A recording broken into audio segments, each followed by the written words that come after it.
Hello, string players. I hope your day is going well.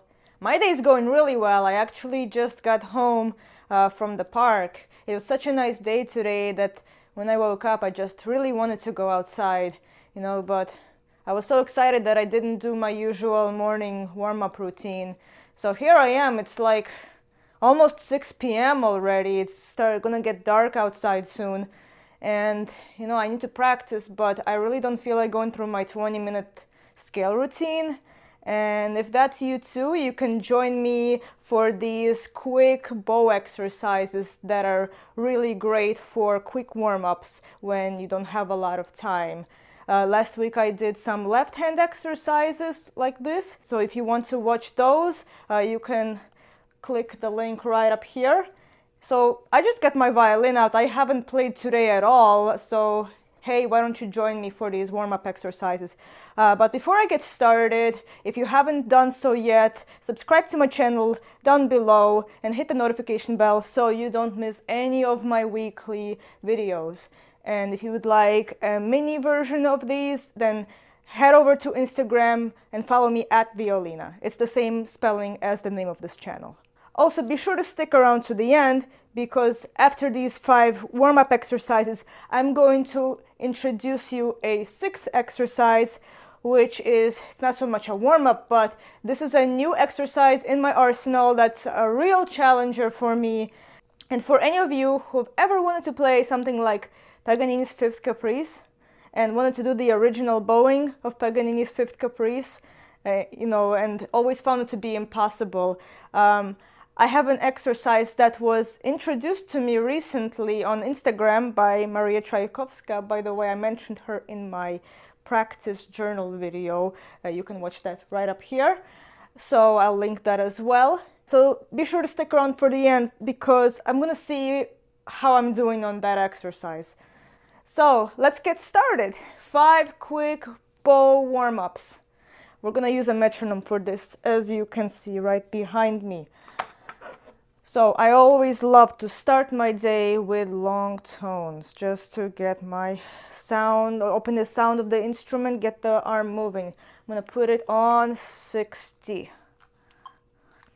So we got the metronome on 60 right here. So for this exercise for long tones, I'm going to start with 4 beats in a bow, so 4 seconds because I'm at 60. So I'll do 4 up, 4 down bow, 4 up bow, but then I'm going to start increasing how many beats I do.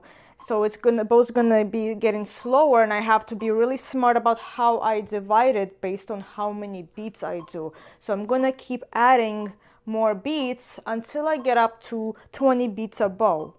Now, if you want to really challenge yourself, you can keep going further. And if you love to do the minute bow challenge, you can go for it. But for a quick warm-up, I love to get up to 20 seconds just to practice subdividing the bow. So starting with 4 beats a bow, I'll just do A string.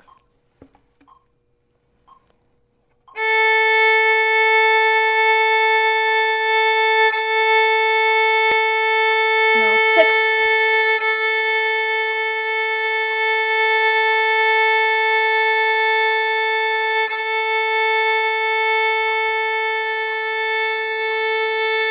8. 9.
20.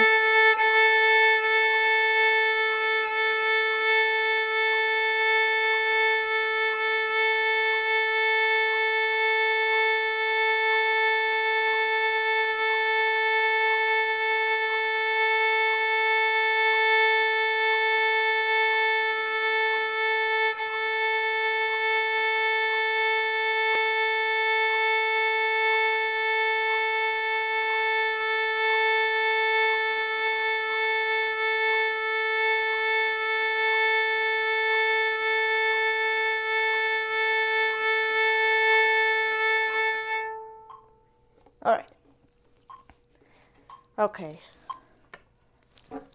Exercise number 2, I'm going to use 60 again for the metronome, and we're going to do portato. So the idea is to add and remove bow pressure. And for this exercise, I'm going to do I'm going to do 2 beats per bow to start with. So I'll do for the first beat with more bow pressure and the next without.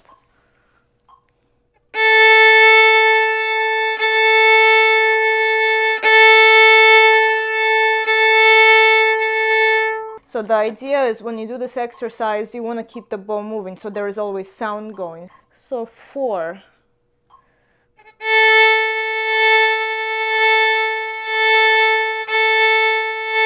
Like that. So then you just keep subdividing, so I'll do 6.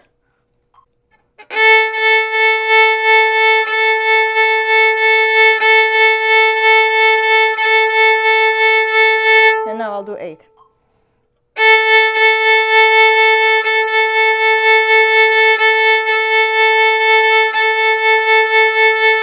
And you can keep going to challenge yourself.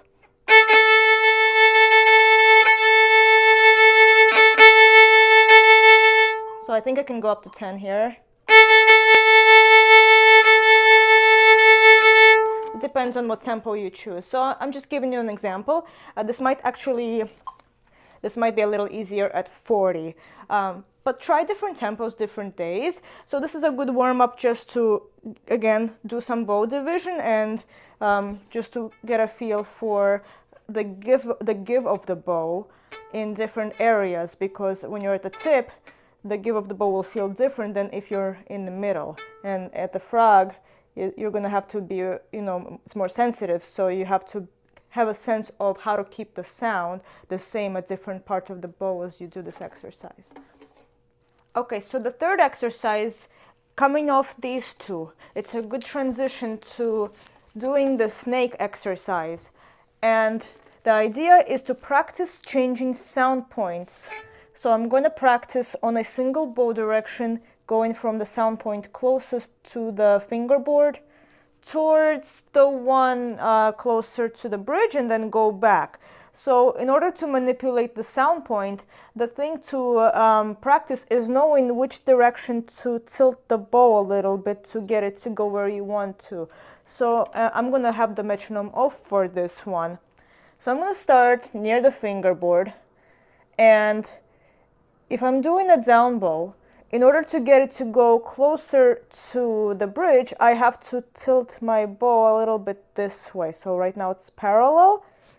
And as I go down, so I'll start off parallel, then I'll tilt this way, and it'll naturally drift towards the bridge. And then when I get close enough to the bridge, I'll tilt it the other way, and it'll go back. So like this.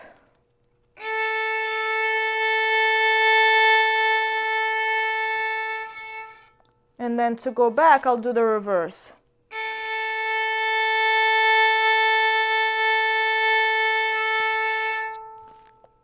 So let's do it one more time. On a down bow, if we're starting here, we're going to start straight, and then we'll lean that way, and then lean the other way.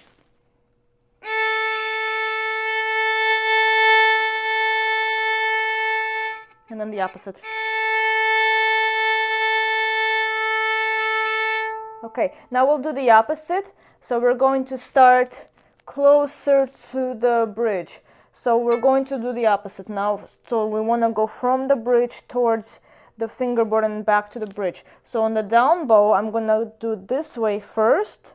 That way it'll naturally drift towards the bridge, towards the fingerboard, and then I'll make it go the other way by making the bow a certain way in relation to the bridge. So I'm purposely making it not parallel to change the sound point. So I'll start parallel, then towards the fingerboard and then back. And then to go back to where to do it on an up bow, do the opposite.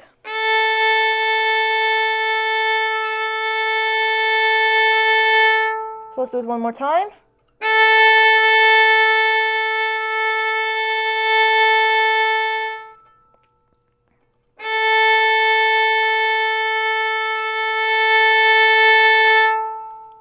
And that's exercise number 3.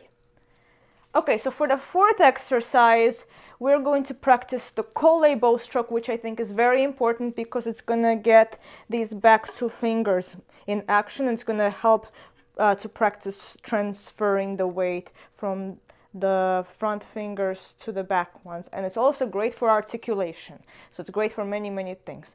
And we're going to practice on Kreutzer Etude number 7. I'm just going to do just like the first 3 bars or something, just to show you. We're going to do it 3 different ways in order to practice it at different parts of the bow. So just to start it, we'll start it at the balance point first, just to kind of get a little more warmed up. So, by the way, if you've never done Colle before, if you don't know what I'm talking about, I actually made a video on it, on exercises for bow flexibility and how to lead up to learning Colle, and I'm going to link that video up here and in the description below. So if you want, you can go do those exercises first if this is all new, if you don't know what I'm talking about here. So here's the beginning of Kreutzer 7. So I'll first do it, the first time I'll just do it at the balance point.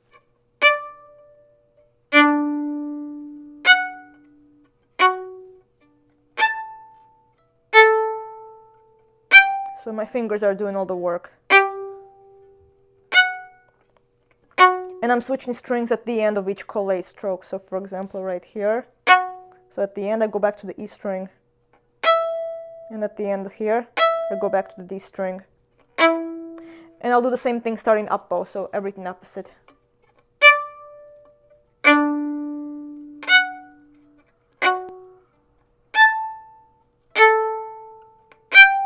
Okay, and then once you've done that, now we're going to do it switching parts of the bow. So we're going to do and this is a difficult one, we're going to do an up bow Colle at the frog. And we're going to do a down bow Colle at the tip. Okay, so.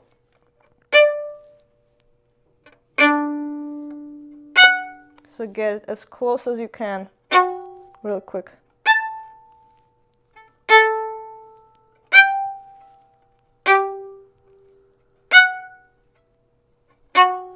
Very tricky. And then you can do the opposite, the easier version. So down bow Colle at the frog, up bow Colle at the tip. Much easier.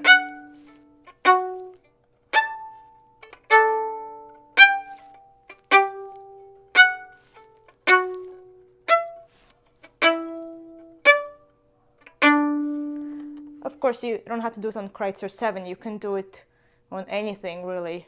So I like to do it on Schradig sometimes. Okay, so finally, exercise number 5. And I'm going to use Schradig's first exercise for this. Of course, you can use other etudes. You can use Kreutzer 2 for this. It's switching back and forth between Detache and spiccato. So I'll do it in the middle of the bow. Just a few lines of Schradig's first exercise.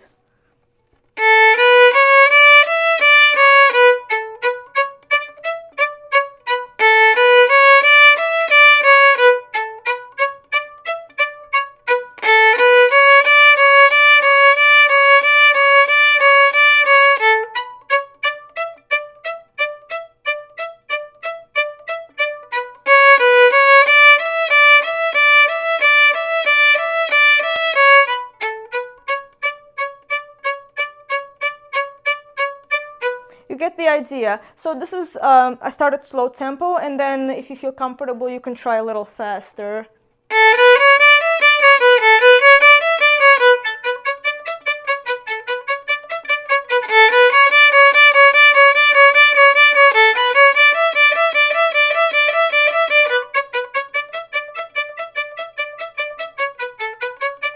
Okay, so that's the idea. I'm just making it up. I do it a little differently every single time, but the idea is to practice switching back and forth. Okay, so those are the 5 really great, quick warm-up exercises for the bow. So now my hand already feels in much better shape and ready to start some practice. At the beginning of this video, I mentioned that I have a 6th exercise. This is not part of my normal warm-up routine, but it's something that I like to challenge myself with once in a while. For anybody who ever wanted to play the original bowing from Paganini's 5th Caprice and have always found it to be something that's so far out of reach, I was recently introduced to an exercise that's, for the first time ever, I feel like, hey, maybe it's a possibility in the future.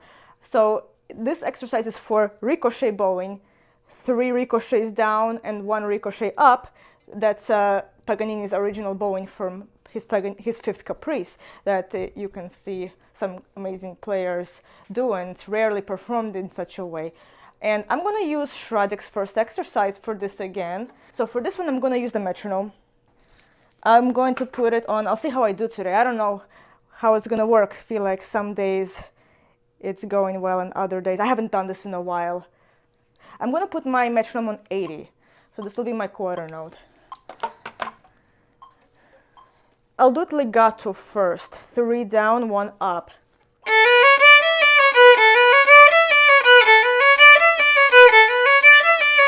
And then I'll try it with ricochet.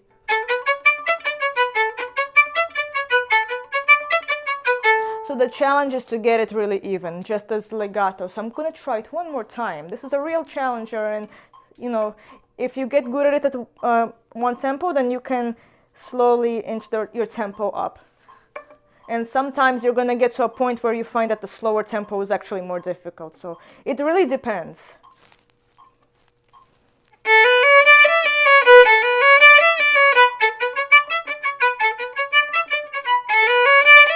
So one more time.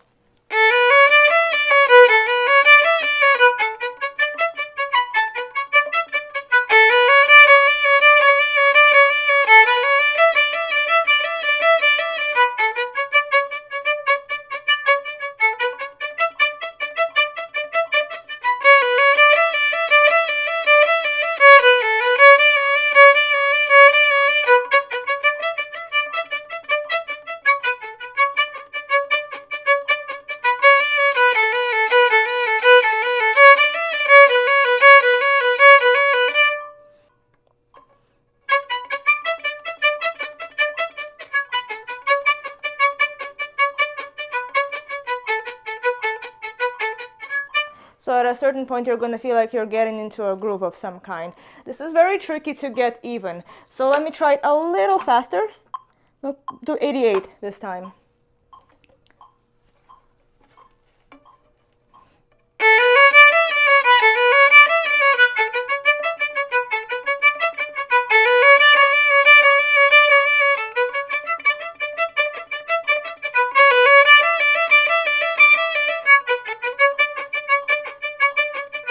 So what's interesting is that I actually found quarter to 88 to be a little easier than for 80, and I think it's the nature of the ricochet bow stroke. And you know, it really depends on you, you know, and one day is gonna, sometimes one day you're gonna find feels easier than another day. So this is a fun one to do once in a while. It's one of those bow strokes that we don't really practice very much. A majority of our repertoire doesn't really involve this, so it's not something that I practice every day. So once in a while it's nice to give yourself that extra challenge. All right, so that's it. That's it for today. Come back for more next week. If you enjoyed this video, don't forget to hit the like button, share it with a friend or a colleague.